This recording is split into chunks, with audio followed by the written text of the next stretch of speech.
Los integrantes de este órgano aprobaron el decreto ley de las telecomunicaciones, las tecnologías de la información y la comunicación y el uso del espectro radioeléctrico.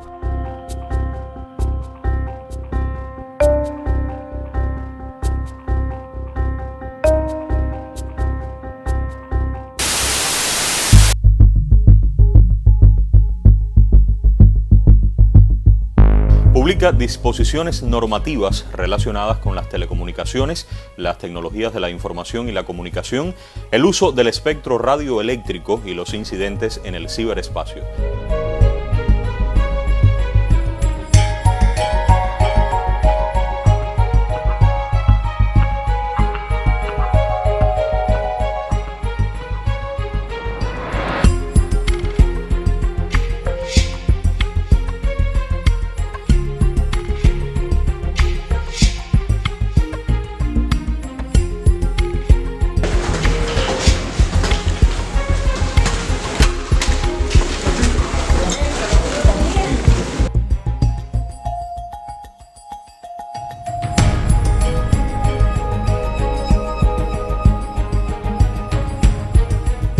O governo cortou a internet da população.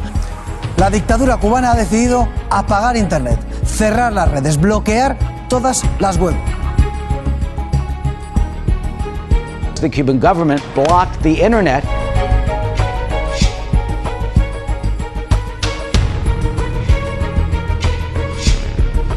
Tenemos los problemas de conectividad y es verdad que estamos en una situación compleja.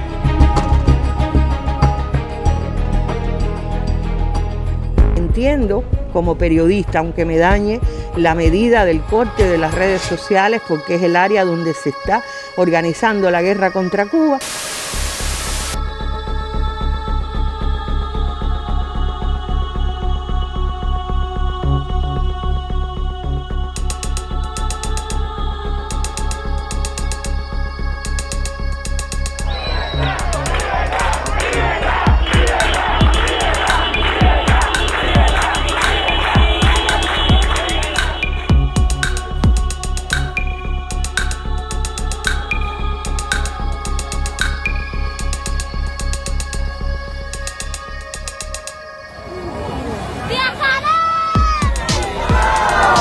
Hay necesidad también de ampliar el espectro de alcance de esos incidentes, que vayan más allá de lo tecnológico con el tema de las personas que intervienen en ese ciberespacio y lo que se puede generar ahí desde el punto de vista de daños éticos y sociales, de agresión, elementos que puedan atentar contra la dignidad humana, que puedan llamar al desorden, a la movilización.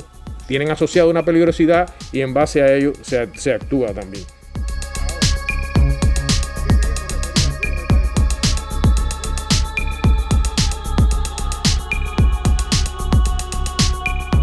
En el inciso anterior, cuando decía impedir que los servicios telecomunicaciones se utilicen para atentar contra la seguridad y el orden interior, toda persona es responsable de sus medios. Aquí está en que su celular, su teléfono, su conexión no lo utilicen para estas cosas.